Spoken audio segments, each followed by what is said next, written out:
Hey everyone, welcome back to the Unfulfilled podcast. I'm your host, Camille. Thank you so much for tuning in today. Today I'm joined with Emily Sloan. Emily began her career as a therapist in 2010 and founded her private practice, Curiosity Rising, in 2019. With a passion for holistic and integrative approaches, she specialized in working with complex trauma and anxiety through the lens of somatic experiencing, IFS, and psychedelic therapy. Emily is the creator of the self-trust model, an innovative framework designed to empower women to overcome self-doubt, overthinking, and insecurity so they can feel confident in chasing their big dreams. So this is going to be the main topic of our conversation today. But also, Emily is a recent author, and she just released her book this past week called Can People Really Change? 13 Lessons from 13 Years as a Therapist. Emily, welcome to the show. Hey, Camille. Thanks so much for having me. Thank you so much for being here. So let's dive right in. What is self-trust? Yeah. So I define self-trust as a state of deep knowing that you can rely on your own internal compass to handle whatever is thrown at you in life. So it's really based on more cultivating that resiliency and that trust from internal versus expecting the world to treat you any certain way. What sparked your curiosity in your work with self-trust? Was it a personal experience or primarily your work with clients? Yeah, it was both for sure. So as the subtitle of my book suggests, I was a therapist for 13 years. So I worked a long time with people. And really what I saw in that time was regardless of what they were coming into therapy for, the words that they used at the first session always sounded different. But at the heart of it is they were lacking trust in themselves. So if they were saying hey, I'm really anxious, or I'm going through this breakup, or I'm people pleasing all the time, or I want to set boundaries, once we dug deeper and underneath those initial layers, it was always that they lacked that trust in themselves. And so as I started to see those patterns and notice that kind of consistently showing up, I was also reflecting on my own journey of oh yeah, this mirrors my own life in a lot of ways. I know my late teens and 20s, I definitely spent a lot of time being very insecure and overthinking all my decisions, stuck in that place of indecision. And it wasn't until I really connected to my body, connected to myself, learned who I was, found ways to regulate my nervous system, did all of this and really built this trust in myself that confidence and ability to make decisions came. And so once I saw that pattern in my clients and then validated in my own experience, then I started to pay attention to it more and started to tease out what are the actual practices to help people build self-trust, because I knew it wasn't going to be as simple as me just telling them okay, just trust yourself, trust your gut. It's sometimes that can be really frustrating to hear when people are just well, just trust your gut. And it's well, I don't know. I'm my brain's going back and forth about all these decisions and I don't know what to trust. And so that's really why I created the framework, a guide to help them with practices to come back into themselves. I love that. So like anything, you have to identify that there's a problem before finding the solutions, right? So one thing that you mentioned in your explanation was people pleasing. That is one way that a lack of self-trust can manifest. And I know I definitely struggle with people pleasing. And I know a lot of people do as well, especially women, I find in this society. So what are other ways or signs that someone might be lacking trust in themselves? Yeah, other ways it shows up. Yeah. I write in my book actually about a lot of P words. So the people pleasing, procrastination, perfectionism, all of those things can be manifestations of lacking trust. Anxiety is another really big one. I talk about self-trust really being the antidote to anxiety. And once we have that trust in ourselves, then we're not having to worry 7 steps ahead about the future and being anxious about every possible thing that could happen, because that trust is built internally of whatever comes, you're going to be able to handle it in the moment.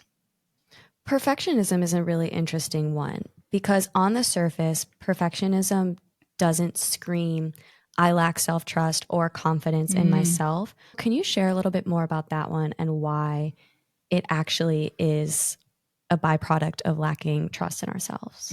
Yeah.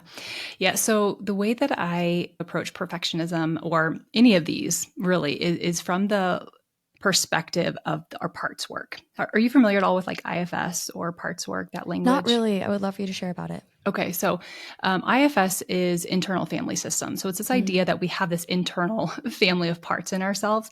We all are complex, multifaceted beings. We're not just these one-dimensional creatures. And so all of these tendencies that we're talking about, whether it's anxiety or people-pleasing or, like you said, perfectionism, all of these are just parts that we have, and they're all showing up in a way to try to protect us from something. And so working with perfectionism was like, I really want to get to know that part of you or the part of the person that is showing up with perfectionist tendencies. It's like, how is that part trying to keep you safe?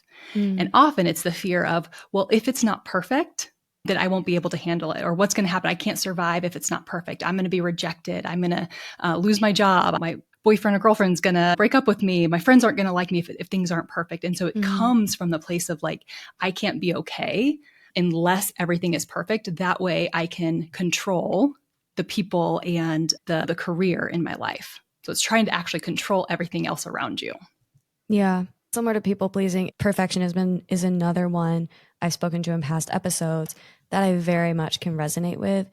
And what I spoke to in the episode about perfectionism was it's a form of a lacking self-worth. Would you say that that's similar to self-trust, or what would be the difference of lacking self-worth and self-trust? Yeah, that's an interesting one because it's that comes when I think about the self-worth piece. Often it's like, where do you find value? Do you have that acknowledgement or awareness of your inherent value? And people talk about self-love in that space too. Whereas I tend to drift away from some of the common ways that people talk about self-love. And I think about it more of like, how can you relate in a loving way to yourself? So instead of being like, I have to love myself and like putting a lot of pressure on yourself to love yourself, it's more like, can I treat myself in a loving way? And so I think the worth and the self-love, again, are more about that value that you're seeing in yourself versus the trust is built through knowing yourself, some of that worth, like knowing yourself enough to understand the worth and to like yourself, to then be able to trust yourself. But it's built through also like proving to yourself that you're trustworthy. A lot of the model is around how do you prove to yourself that you're trustworthy, the same way that trust is built in relationship with other people. Interesting. So it's more action and proven. It's almost like a process, and we prove to ourselves over time that we can trust ourselves. Yeah. Yeah, it's definitely a process and definitely not again, it's not that simple, like just trust yourself. It is built over time. It is built over repetition. It's the same way, again, trusting somebody else. You don't immediately trust somebody who's a stranger on the street. Like, oh yeah, I have inherent trust in them. You can look at a person on the street and see that they are inherently worthy. Like they are, because they are human, they have worth and they have value, but it doesn't mean you trust them. And so it is that consistency over time and being honest. It's a big part of this work is being very honest with yourself, keeping promises to yourself, getting to know yourself. All of those things help to build the trust over time. I think that's a really beautiful way to look at it, is our relationships with other people, because that's something that clicks immediately. I think for a lot of us, like, of course, we're not going to trust our significant other right off the bat, especially if there's things in the past that have led us to not trust them. And it's something that you have to build up over time. It's not an overnight fix. It's not something you can just say, I trust you. It has to have meaning and depth. And I think that's a really great way to relate it to the trust we have within ourselves. It's something that we have to cultivate with self-love and self-worth practices, and by taking risks and overcoming challenges, because I think we prove to ourselves the more that we do all of those things that we can. So I think that's a really, really great comparison and reminder that it is a process like anything. And I think that's probably why your framework has so many different components and parts to it, is because it's a journey. Yeah, absolutely. And the model itself is designed like a compass for a reason because it's not a simple 4-step solution that, okay, I did step 1, now I never have to do it again. It's designed like a compass because just like in life, we're always going to have to go in different directions multiple times. Just because you've like walked north for a while doesn't mean you never have to turn north again. You have to continually come back to these practices. And each time you do, that's what I love about this, looking at this more as a lifetime journey, you're going to get to deeper layers every time you come back. Like I said, radical honesty is one of kind of the directions or one of the pillars, but you may not be ready for all the honesty with yourself the first time you start to ask yourself some hard questions. And so doing this work builds capacity to go into the deeper layer the next time you come back to it. And then there's going to be maybe a deeper layer of honesty that you're now able to access or have capacity for. Absolutely. When it comes to growth or building self-trust, in this instance, for example, I think of it like, I don't know if everyone can see my hand right now, but I'm doing a motion where I'm going up and down hills. So it's like you're going up and down these like small hills. So it's like you go up, you make progress. Sometimes you get pushed back down a little bit, but ultimately, if you zoom out and look at the bigger picture, the ups and downs in the short term really are always trending upwards. So I don't know about you, I think any single human being has days where we feel like we're not our best selves, where we feel like maybe we take a couple steps back. But ultimately, then when you push through those processes or those experiences, you come out higher than you were before. So I think we have to look at the bigger picture, especially when something is such a journey and a process and takes time, to say, okay, maybe today there wasn't great progress or I didn't feel great today, but let's zoom out. Like, let's look at this whole past year and how I've grown or how I've cultivated that self-trust. So I think that's an important reminder to zoom out. It's not what are you accomplishing in a day? It's overall, are you cultivating more self-trust in your day-to-day and in your weeks? Yeah. That zooming out piece, the perspective is so important and can be so hard, but it's such a good reminder, I think, of zooming out. And what I hear you describe is more of like, is the line trending in the direction that you want? Even if the dots of each day might be going up and down, it feels like, oh gosh, I'm not making any progress. But really zooming out, you're like, oh shit, I've made a ton of progress. I did that a ton with my clients of looking back. And sometimes we just have to have a new way of tracking progress like this, because this personal growth, this healing journey doesn't always have the tangible waypoints that maybe tracking some other goals do. And so we do have to zoom out and have a different way to look at it. And sometimes it is like, hey, a year ago, 6 months ago, how would I have handled this situation? And being able to give yourself that credit of like, yeah, I would have handled that differently, or I wouldn't even have been in this situation 6 months ago because it would have been too scary. But I let myself be in this situation now because I'm pushing myself to do bigger things and to expand. Absolutely. I would love to transition in a few moments to the framework and how we can actually cultivate self-trust, which is, I'm sure, what most people are dying to know. But before we dive in, how is confidence a byproduct of cultivating this self-trust?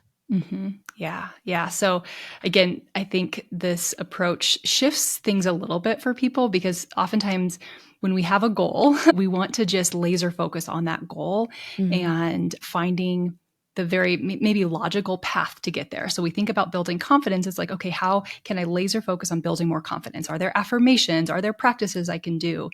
And this approach really shifts it a little bit, because instead of laser focusing on confidence, we're actually going to shift into how do we go down into the roots and connect to yourself, learn about yourself, get to know yourself, and build that trust in yourself.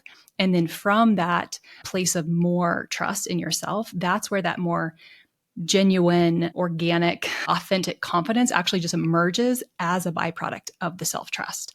And again, I've seen this time and time again with the clients. I've seen it in myself, but it's not always the answer people want to hear. Sometimes people coming in, it's like, no, I just want to get there as quick as possible. And I'm like, yes, I hear that. And the quickest way to get there is this slow, more roots-centered approach. And so really being able to like communicate to them, like, this does work if we go the counterintuitive way for just a little bit. Interesting. And a quick fix often doesn't have the depth that slow and meaningful and thoughtful processes have. So even if there was a quick fix, it probably wouldn't result in that depth and genuine level of self-trust that we're all seeking. Good things take time. So like anything, if we want to really establish a level of self-trust where we are feeling really good about who we are and our capabilities and just have that internal peace and a calm nervous system, I think we do have to give it time and put in all the steps. So speaking of steps, how can we cultivate better self-trust? Yeah, absolutely. So Yeah, just one more piece on the confidence, because I'm thinking like there's definitely a difference, and I'm curious for your listeners or for you to think about the energetic, what it feels in your body, the difference between a fake it till you make it confidence, like I'm going to pretend to be confident and act as if I'm confident, versus that more, again, that slower growth, but genuine confidence. And I heard somebody describe it once after we'd been doing this work for a while. She came in and it was palpable. Like I felt it. I felt her confidence had shifted. And she called it this like quiet confidence. And it was so real. It was so genuine. And it was palpable, but also subtle. It's not the like in your face, like you said, it's not those quick fixes that are just like, here, magical pill, here it is. No, this is based on lots of deep work, but the result on the other side is so valuable and so worth the work, in my opinion. That's exactly what came to mind when you first asked that question. Is actually the most confident people are the ones that don't feel the need to speak up over others or don't feel the need to be the center of attention, because they have that sense of confidence and self-trust, if you will, within. Whereas I think it's actually the people who lack genuine confidence and just self-esteem. Those are the people that always want to be the center of attention, who always want to be surrounded by people and be the loudest in the room. And so it's so interesting, the dichotomy of looking beyond what you see on the surface. And you just said it, your client had this like quiet confidence to her. I think that's just such a sign of internal growth and stability and confidence. So that is my immediate thought. When I am feeling really confident, I don't seek anything externally. But when I am experiencing like lack of confidence or feeling a bit more insecure on some days, that is when I find myself looking externally for some sort of validation or praise. Yeah. And coming back to the definition, or at least how I define self-trust, is that it's cultivated from within. And so we're not reliant on the validation and the fleeting validation and the ebbs and flows of the validation from the external, or not expecting life again to treat you a certain way, because it's really like life is going to throw life at you all throughout life. We're always going to have stuff that we don't want. We're always going to have hardships. But so it's not, I'm confident in the good moments, or I'm confident when things are going well. It's I'm confident because I know that regardless of what happens out there, I'm going to be okay. I have me. I got my back. Back into the actual model. So so the model is created like a compass. So there's 4 directions: north, south, east, and west. The north is radical honesty. So this is where I encourage people to start, if they're just getting started on this journey, is starting to be really honest with yourself. So asking yourself some tough questions. And again, this idea of we don't trust people who lie to us. And so it's the same for us. So having to get honest with yourself first to start to establish a baseline of trustworthiness. What's an example or two of a question that you would encourage others to ask? Yeah, so I love this. So, and I think you talk a lot about this on your podcast, like the shoulds that we have in life, the things that we're told we should do. Yeah, so I talk a lot about what I call life scripts. And so what are the scripts that we're handed in life? And so really encouraging people to take an inventory on what are the scripts that you were handed about relationships, about work, about where to live in the world or how to live in the world, about family, about all these ideas of how we're supposed to live and love and do life. Like, what are the scripts that you were handed? And then really taking a look at, did I just follow these scripts on autopilot? Or did I actively choose the path that I'm on right now? So did I actively choose this relationship that I'm in, or this job that I'm in, or even like where I'm living right now? Did I choose that? Or did that just happen because that was the path that I was on? And so that's I think a really good place to start with a radical honesty, is just getting an inventory of your starting point on a map, like the "you are here" sign.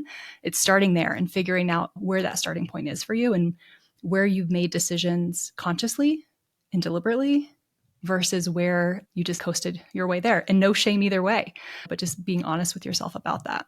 That's a fantastic question to ask. It can be really hard to distinguish those two things. And I think another big influence that a lot of us have found ourselves susceptible to are the opinions of others and what others are doing. And then we look at what others are doing and we just follow suit.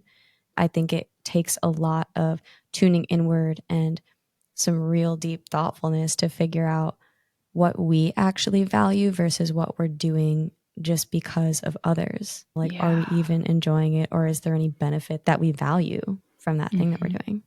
Absolutely. Yeah.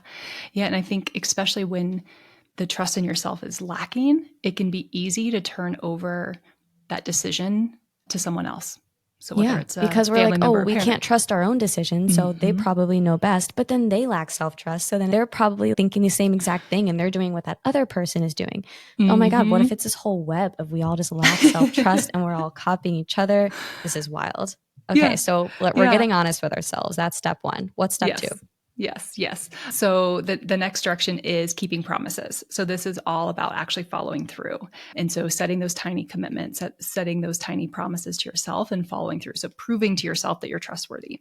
And just to get a little deeper into this, again, from that IFS perspective, is also looking at who is setting the commitments. So if your people pleasing part is setting all your commitments, or if your perfectionist part is setting all your commitments, or your competitive part, or the part that is your mom's voice inside telling you what you should do, if those are the parts of you that are setting intentions or setting your goals, it makes sense why you may not be able to follow through. And so it's also really about tuning into not only setting commitments, but trying to set commitments or intentions from a place of connected to who you are, and setting those places from your wise, adult, confident self, because it is going to be easier to follow through on those because it's actually aligned with what you want. It's not what the script is telling you should do. But ultimately, this idea of like, we don't trust people who flake out on us, who constantly are not following through. And so we have to follow through for ourselves the same way if we want to trust ourselves. I love that. And maybe even starting small also to prove yourself like one small step at a time that you can, and that you can achieve these smaller commitments and then maybe like increase them over time. You know, if you're just starting out on this journey of getting to trust yourself and love yourself, I always think starting small is a helpful way to get started on something, and then you gain momentum and confidence as you go. Absolutely. Yeah. Yeah. From a nervous system perspective, that's really, really helpful because we talk about titration a lot in nervous system work, one little bit at a time, because even if it's a quote unquote good thing, even if your brain is telling you like, oh, hey, going on a walk every day is good for my body, therefore I'm going to do that.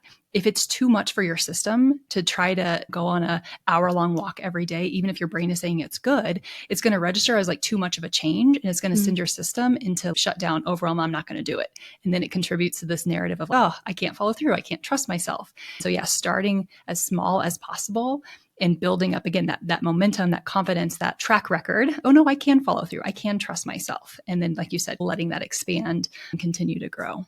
Yeah. And the point isn't to make our lives more difficult or stressful, right? So I feel like there's that sweet spot of we're working on cultivating self-trust to improve our lives. We're not looking to overpack our lives with all these commitments to prove self-trust to ourselves, but ultimately just end up really stressed and exhausted and down on ourselves. So I think there's like a sweet spot that only we know is going to be good for ourselves. Yeah, absolutely. And I think for sure that comes back into play with the idea of what we should do. And everybody's going to be a little bit different. So there might be some people who are like, oh no, I set commitments and I always follow through. And I have an entire to-do list every day that I always make it through.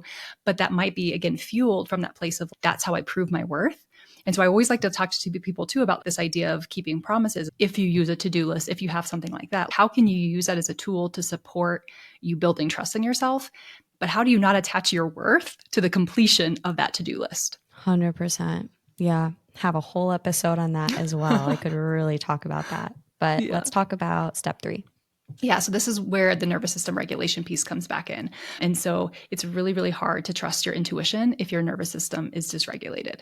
And so again, in this idea of starting small, I start super basic with people. There are tons of nervous system hacks out there. You can find all sorts of like biohacking your way to nervous system regulation. That's not what I'm talking about. I'm talking about really basic ways to bring in access to more regulation, more capacity in your nervous system so that you're able to then discern between what is my intuition, what is anxiety, what is wishful thinking, because differences can be really subtle. And so until you're able to really tune into your nervous system and to be able to know what the differences feel like, it's going to be really hard to tell the difference. And so I really encourage people to start very small. So just looking at very basic regulation. What are you eating? How are you fueling your body? Are you getting enough sleep? Are you getting enough sunlight? Are you getting movement? Some days, or for some people, it might be that you need less movement than what you're doing, but looking at the movement that your body's getting, and then also looking at connection. So those are the 5 areas that I really encourage people just, again, to take an honest look at, like, what is my starting point in any of these areas? And are there things that I could be doing to support myself in any of these areas to give me more access to regulation in my system? You mentioned intuition. I would love to talk about that briefly. How can we distinguish the difference of intuition versus fear or anxiety? Yeah. And this is one that I talk a lot with people about because, again, it's so subtle often, like the difference between what it feels like in your body when you're experiencing anxiety versus what it feels like when you're experiencing maybe like some sort of intuitive hit or connection with your inner wisdom.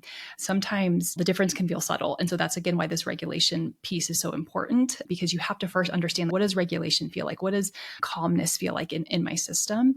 And then be able to start to see the difference. Because if your nervous system is in a state of dysregulation pretty frequently, it means you're often scanning your environment for threats. You're scanning for dangers all the time. And so you're in this vigilant, hypervigilant state, which just feels like anxiety. It feels like everything is then a threat, when really some of them might not actually be threats. But how do you discern? How do you tell the difference? And so specifically with anxiety and with fear, I really encourage people to start to form a very intimate relationship with these parts of themselves. So the part of you that holds the fear, the part of you that is feeling anxious, like, get to know that part. I talk a lot about like sitting down with your fears and getting to know them, understanding why they're there. How are they trying to protect you? What does it feel like in your body? And the more that you get to know your fear, and that can be through talking with your fear, having this inner dialogue with your fear, it can also be intentionally doing things that make you uncomfortable, like going out and doing things that push you outside your comfort zone so that you have access to the fear. So then you're like, oof, this is fear. I know what fear feels like. And you have a more intimate relationship with knowing how fear shows up in your body. That helps you to then be able to discern when it's intuition that's showing up versus when it's fear. And so the more reps you have, the more practice you have, you start to, again, tease out the subtleties between the two. Because, again, sometimes they feel similar and everybody kind of experiences them differently. But for me, it's been really helpful to tease out, the more that you get uncomfortable, the more that you do things on purpose to elicit that fear, the more you know what that feels like. And so then you can tell the difference when it's intuition that shows up. Yeah. So if that feeling that's hard to distinguish pops up, maybe a good question to ask is there anything to be afraid of right now? Or is there a reason that I could be experiencing fear? And if the answer is no, maybe that's intuition. Maybe it's just like a subtle voice inside of you guiding you towards or away from something. Yeah. And I think a common misconception I see with intuition and fear is that fear or anxiety feels bad and that intuition feels good. And that has not been my experience. And that's not been the experience of a lot of the clients that I work with. Sometimes our intuition tells us something that we don't want to hear. Our intuition is telling us something that is inconvenient or doesn't make sense. It's maybe pointing us in a direction that's going to be uncomfortable, that we don't want to do. I know you talk a lot about like transitions in life. Maybe it's leaving a relationship or leaving a job. Maybe there's a big part of us that doesn't want to leave, but our intuition is telling us, oof, no, you need to go. And so from a body perspective, that can feel really hard. That can not feel good. That doesn't mean it's not your intuition just because it doesn't feel good in your body. Yeah. Oh my gosh. Thank you for sharing that. I never really thought of it that way, but you're so right. Often our intuition doesn't go along with the plan or vision of where we thought our lives would go. I would say 100% of the time, because we can't predict how life is going to go. And so I think the moment it comes up, it does feel scary and uncomfortable. Yeah. But ultimately, I'm a firm believer that our intuition always knows what's best for us. And it's always beneficial to lean into it and take action based on what that intuition is telling you. And after you push through the discomfort and accept that that's where your path is meant to lead, life always turns out much better. And I find that I always look back in retrospect very grateful that I ended up leaning into intuition. But you're so right. Every time it has come up, it's been a scary, oh no, really? Like, that's what I have to do. But it is uncomfortable. And whether it be a relationship ending or starting something that you've been terrified to start, it is scary at first. So thank you so much for sharing that. Yeah. Step 4. Yeah. So step 4 is knowing yourself. So this is a little bit where we can get into some of that connecting to your innate worthiness or connecting to practices that are loving for you. But it's really this idea of we don't trust strangers. And we have to get to know ourselves if we want to trust ourselves. It's really a prerequisite to trusting yourself is knowing yourself. There's an old marketing slogan that talks about know, like, and trust. That's who we do business with, is people that we know, like, and trust. And it's the same way with ourselves. We have to know ourselves in order to like ourselves, in order to then trust ourselves. And so this really gets into all the different parts of you. Again, from that IFS perspective, all the parts of you, even the parts that you don't necessarily like, maybe the parts that you wish weren't there. But you can also look at it in terms of all the different realms of your life, getting to know yourself spiritually, getting to know yourself mentally, getting to know yourself financially, physically, sexually, all the different facets of you. Getting to know yourself in all these different ways helps you to then be able to trust yourself more. I love this one. I speak a lot about this idea of embracing spending time alone and intentionally spending time alone. I think this is the best way to get to know ourselves because it's just us. We're not merging and morphing with our significant other or our friends that we're surrounding ourselves by. And I think a lot of people are afraid to truly get to know themselves. We constantly surround ourselves with stimulation or relationships to avoid getting to know certain parts of ourselves. And as you pointed out, there are parts of ourselves that we don't love or that maybe that we don't want to get to know, right? Like we'd rather not know that those parts of us are there or just kind of distract ourselves and pretend that that's not a part of us. But until we get to know ourselves comprehensively, like all aspects of ourselves, then how could we ever improve? Because we're not going to be allowing ourselves to really face the areas of ourselves that we want to grow. So let's say we get to know ourselves and we realize, wow, I really have zero self-trust and really don't love all these areas of who I am. Until we get to know ourselves and come to that truth, how are we going to take steps forward to overcome those things or maybe evolve those parts of ourselves that we don't love? Absolutely. Yeah. Again, I think it comes back to that radical honesty piece too of identifying where you're at and having that starting point. And I always say not knowing is the first step to knowing. Acknowledging that you don't know is that first step in being able to take action to know yourself better. I created this little guide for people that I was working with because once people started to realize, wow, I don't know myself, the next layer of that was, I don't even know how to start. Like, how do I start to know myself? And so they were blocked there as well.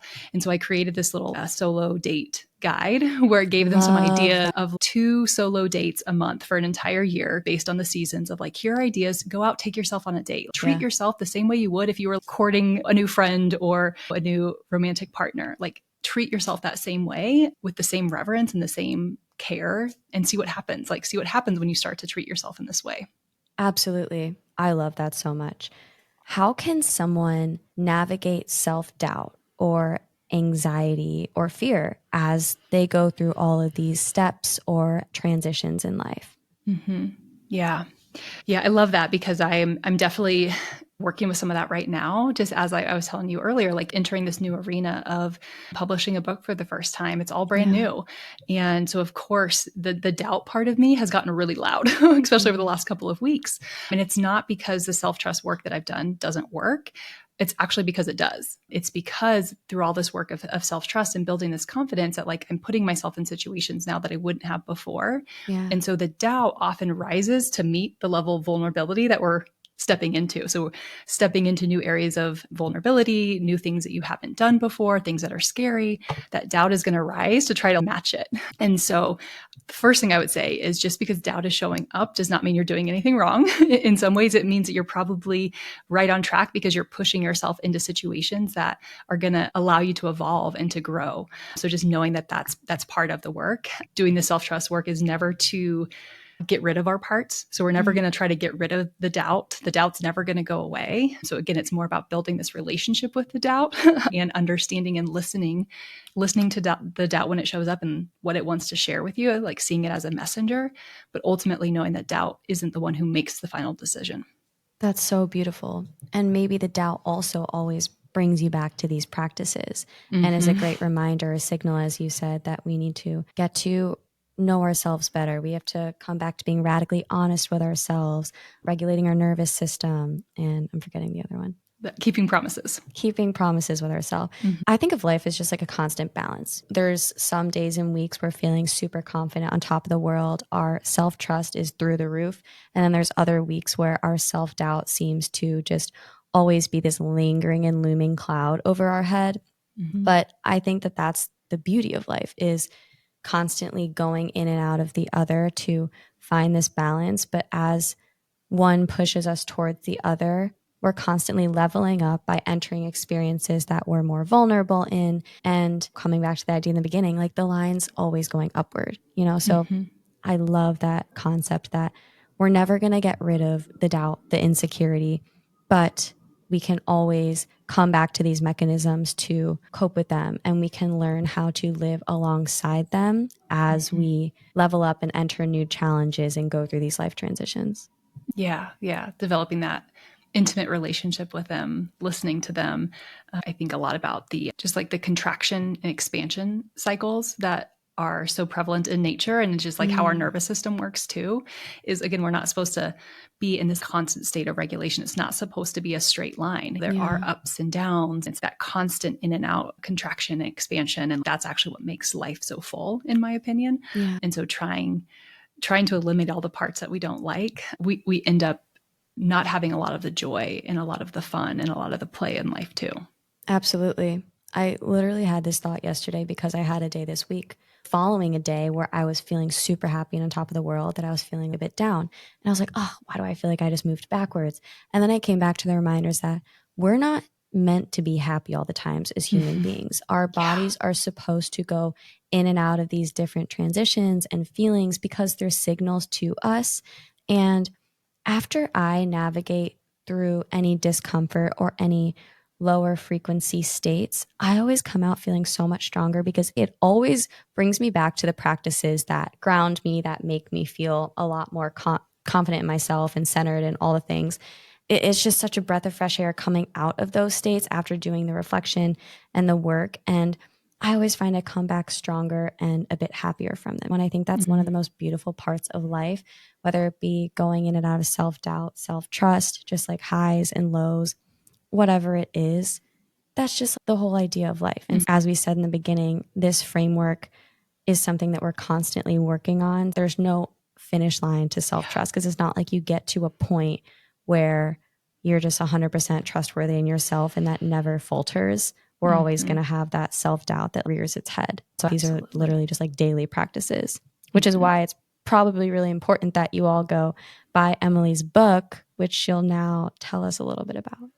Yeah. So I think you shared the title at the beginning. So it's Can People Really Change? 13 Lessons from 13 Years as a Therapist. And yeah, it really started after I closed down my private practice in March of this year, stopped working under my therapy license. And being that I tend to be a pretty reflective person and to really close chapters. So I was doing a lot of writing and bringing closure to that season of my life, that 13-year season of my life. And what came from that were these 13 lessons that I really distilled down and wanted to share for my past clients to really have a tether back to, but also for other people that are interested in personal growth or interested in therapy to really connect into. And lessons that I hope everyone can benefit from. Absolutely. Any final piece of advice for our listeners today? I just want to leave for people to know that you're not doing anything wrong if you're anxious at times, or you're doubting yourself, or you're feeling insecure. Like, none of these things are bad or that make you unworthy or make you wrong. This is all part of the human experience. And the more that you can, again, build these intimate relationships with all these parts, just the more expansive and the more full life can really become. That is so beautiful. Thank you so much for sharing all of that, Emily. And for everyone listening, I will link where to find Emily and her new book, Can People Really Change, in the show notes, as well as a freebie that Emily was kind enough to offer all listeners of Unfulfilled. So be sure to check all of that out in the show notes. Emily, thanks so much for taking the time today. Absolutely, Camille. Thanks so much for having me.